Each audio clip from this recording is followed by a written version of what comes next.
Hi, my name's Anthony Ward and welcome to this tutorial for 3D World magazine. Now what we're going to do in this first part of this three-part series is we're going to take this little robot guy here and we're just going to build a basic rig for him. Now this will be a rig that allows you to blend between IK and FK. The limbs will be stretchy so you can sort of stretch him out and deform him slightly, but at this stage that's all we're going to focus on. In part 2 of the series we will then take this basic rig and we will add more functionality to it and make it more advanced, and then in part 3 we'll take it a step further and improve on it even more, giving you more controls. Now, because this is a three-part series, don't be worried that at the end of part 1 you won't have a complete rig. You'll have to wait until you've done all 3 parts before you've got a complete rig. That's not going to be the case. Basically, this part will give you a basic rig which you can then use to pose and animate your characters absolutely fine. All we're going to do in part 2 is take that rig and enhance it, and then in part 3 we will take the result of part 2's rig and enhance it further. So at the end of each part you will have a usable rig that you can use on many different projects. So let's focus back on part 1. We have this robot character here, and what we're going to do is we're going to start off just by defining some basic joints, just building a skeleton. Now the skeleton is a foundation to any rig.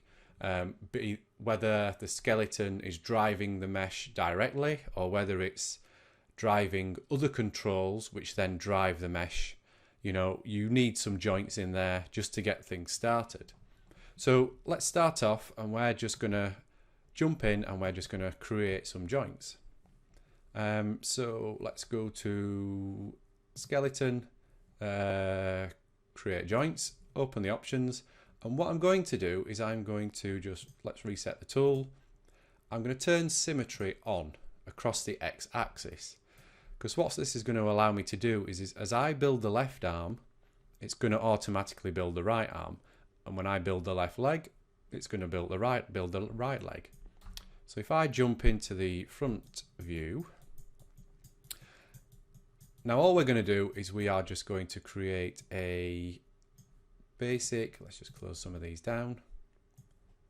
We're just at this stage, all we're after is a 3-joint arm: shoulder, elbow, wrist. We don't at this stage want to worry about adding in extra joints for wrist twists, so that's deforming this area here as the wrist twists, as your arm does. If you rotate your own wrist, you'll see that the rotation travels all the way up to the elbow. And we're not going to worry about the bicep twist either. Again, when you rotate your arm around, you'll notice that your shoulder, it doesn't actually rotate on the pivot there. It rotates around your bicep. So we're not going to worry about those now. They will come later. And to be honest, this is such a basic character. He wouldn't benefit from those at this stage. But yeah, let's start creating some joints. So luckily we have these spheres, which are they're part of the design, but they're also helping us to define where our joints need to rotate around. So I can just create a joint on that axis there. Now I'm not sure where in here, but we can just have a guess the center of that sphere and do the same there. Now what you can do is let's close that down, temporarily increase the radius, and that will help you get a better sort of visual representation of where that joint lies with respect to that sphere. So that's looking okay. Move that up like so, and then let's increase the radius on that one.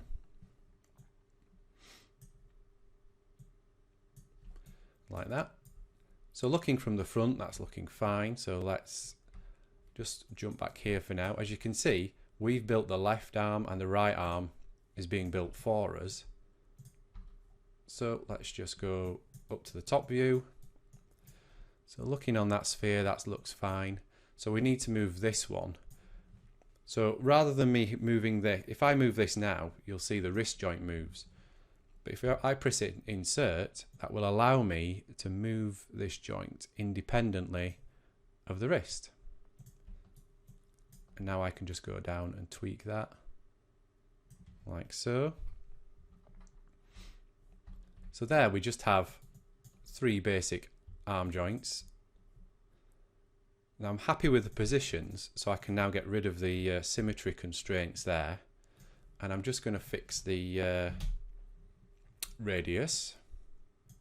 Move it back to, well, let's make it 1.5 just to make them a little bit bigger. So there we have the left arm and the right arm. And it's a good idea to keep on top of your naming conventions. So left shoulder, right shoulder, left elbow, right elbow, left wrist, just copy and paste that, right wrist. Now you could, if we'd have created the spine first and then we parent this shoulder joint to the spine, you could just use the mirror joint tool and that will create the right hand side for you. But for this rig, we're not having the main skeleton all parented together. Instead, we're having them all as separate elements. Now, if you were creating this rig to use in a game, then that wouldn't work because you would need it all to be one skeleton. But for anything else, this will work fine. And what it also means is you've got a cleaner rig to work with. Right, so we've done the arms, so let's jump in and do the same with the legs. So we're just going to use the spheres to guide us. One there, one for the knee, roughly about there. Then one for the ankle. That's a bit easier because that sphere is just nicely orientated with the world route. Go to the side view.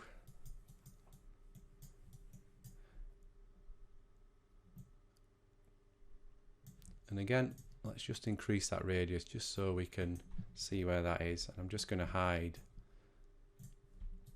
So just to hide, just Control H.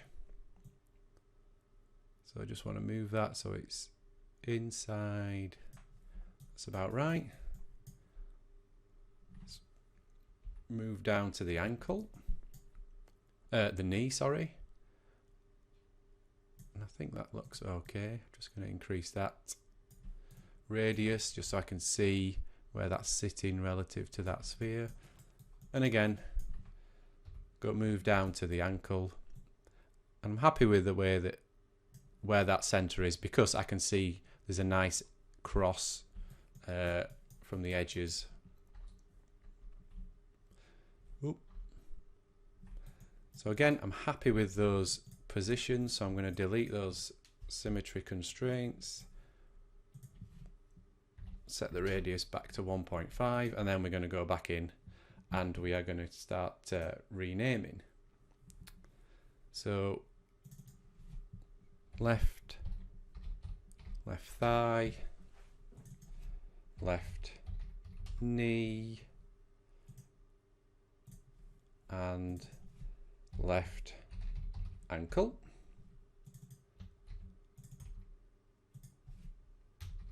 Right thigh, right knee, right ankle. So that's all nicely done and all named correctly. So now let's do the same for the spine.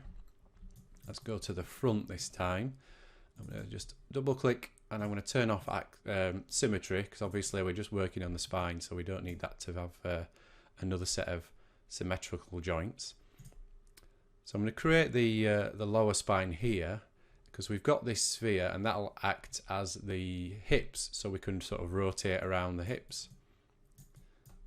And just like the arms and the legs, I'm just going to focus on 3 joints for the spine.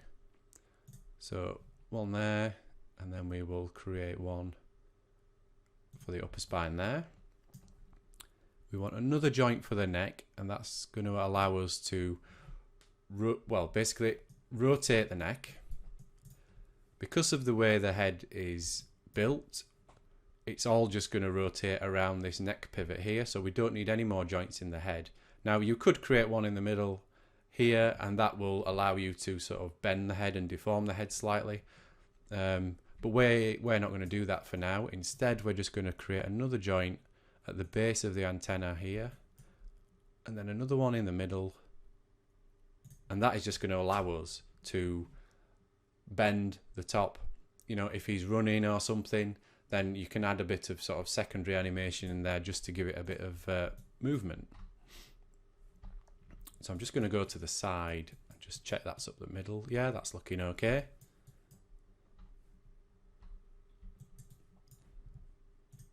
And I'm just going to double check the translate values here. What I'm looking for is anything different than in the X, because that will mean that each joint is off center from its parent. If I select this joint here and move it, you'll see we've got a value here, which means it's not directly above the parent joint. So again, let's select those and change the radius, and then we are going to rename it. So we want spine lower, spine middle, spine upper. We want one for the neck,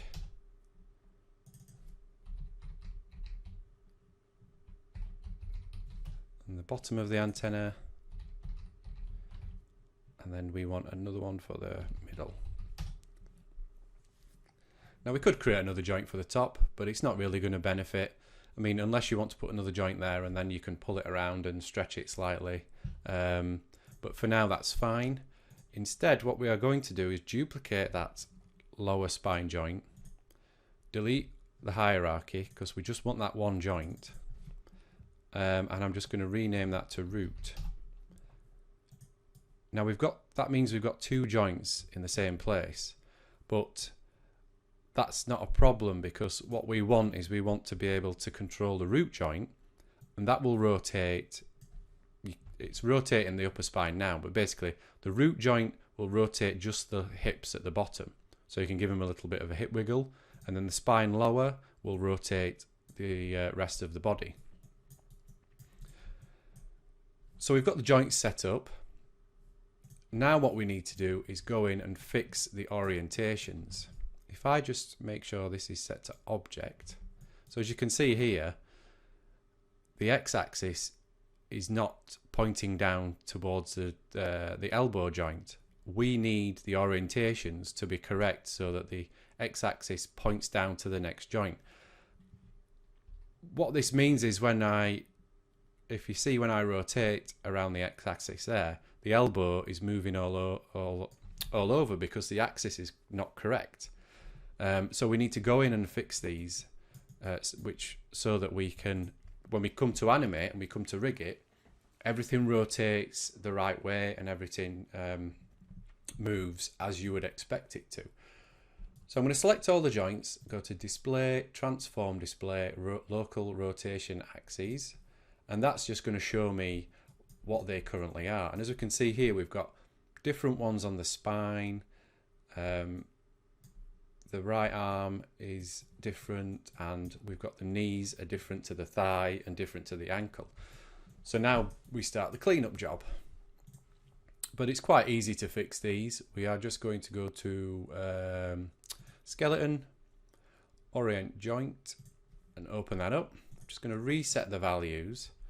So all we need to do, we're just going to keep the default values. We're going to change secondary axis world orientation to Z. Now if I select the root and click apply, that fixes this for us because we want Y facing forward, X pointing down towards the next joint. So if I rotate that now, you'll see that the elbow joint just rotates around that pivot, which is exactly what we want. Now the wrist isn't orientated correctly. I mean, ideally you want it to match the elbow and the shoulder. Now what we could do to fix that is just click on Orient Joint to World, and it will just inherit sort of the parent's orientation. Click Apply, and that's fixed. Now the problem we do have is that if we look from above, you can see that the orientation of the wrist, although it's matching the elbow, it doesn't match the orientation of the hand. So if we rotate the wrist, the hand isn't going to rotate around an axis, it's going to wobble a bit. Now we can quickly fix that, and by just duplicating that joint, we'll just make sure, now what I'm doing is pressing Control and Shift. We'll make sure that this is set to world. So I'm moving and manipulating things according to the world axis, sort of in world space. And I'm just going to move that out. And then I'm just going to parent, select the wrist and press P, parent it back to the wrist. So now if I click the wrist and we apply the same orient that we did with the rest of the arm, click Apply, you see that's fixed the wrist then. So now, although the orientation matches the elbow, it's now pointing down the wrist correctly, which is exactly what we want. So let's go over and do the right arm. Now if I apply the same principle as I did with the left arm, so we click Apply, and that looks fine. Now the problem is, ideally, I mean you could use the orientation it is now, but ideally what we want is when I lower the left arm, the right arm should lower as well to mirror it correctly. And that's just makes it easier for the animators really. They can just select the shoulder joints if they're working in FK, rotate them down, and then you've got the arms lowered. Now you're not going to match every orientation, but that's the one that's more commonly used, so it makes sense to try and mimic that. So rather than just using the same settings as we did on the left arm, instead we can just invert the secondary axis world orientation. If I click Apply now, as you can see, Z is down and X is pointing down the bone, which is fine, but Y is pointing backwards, whereas Y is pointing forwards here. Now if you wanted to, you could go in and you could edit these manually and make sure so that X was pointing sort of the opposite way, and then that would give you a lot more sort of well, it would mean that more of the orientations would match, but for this guy this is absolutely fine. What this means is we can flap the arms like so. So we can just go in and we can do the same as what we did with the left wrist, just to fix that. Click Apply. That's X pointing down the bone, and that's done. So let's go to the root joint of the spine. Now I'm just going to set that to plus, click Apply. So we've got the orientations we want, except for one joint at the bottom, and I suspect that's the root joint. If I move that out of that hierarchy, let's just move that up here. Let's get rid of that. So that's right. So rather than mess about trying to fix the root joint, I'm just going to duplicate that lower spine and just recreate the root joint, just so everything matches up. Then put spine lower back under there. Just going to go up and check that they're all orientated correctly. Yep, that's fine. So let's go down to the leg, well, both legs. So I'm just going to click Apply, use exactly the same setting that I did for the arms. So we've got Y facing forward, Z pointing to the right, and X pointing down the bone. That's fine. Now because the legs are orientated the same way, we could just apply the same to the right leg. Now with the ankles, we're not going to do the same as we did with the wrists, because we want the ankles to be orientated sort of to match the world. So we want Z pointing forward X pointing left and Y pointing up. So instead what we are going to do is we are just going to unparent the joint. So unparent, and I'm just going to press G to repeat that command. And then I'm going to do inherit joint to world, orient joint to world on both of them, just to make sure. Now the left joint was fine, but the right ankle, obviously that needed fixing, and then just reparent it. Like so. So just going through, the ankles are right because they match the world orientation. The knees and the legs and the arms are fine. So there we have our very basic starting skeleton. And I think we'll probably end this video here. It seems like a sensible area to finish. So we'll end this video here, and then in the next video we'll continue on and we'll start to build in the IK-FK functionality. So I hope you've enjoyed this video. If you have, please let me know in the comments below. Also let me know if you have any questions and tell me what future videos you would like to see. And why not say thanks and also earn exclusive rewards with a small donation via my Ko-fi page. As always, remember to like this tutorial and subscribe to my channel, and remember to hit that bell icon so you're kept up to date with notifications on future videos and posts. This is Ant CGI signing off, and I will see you on the next one.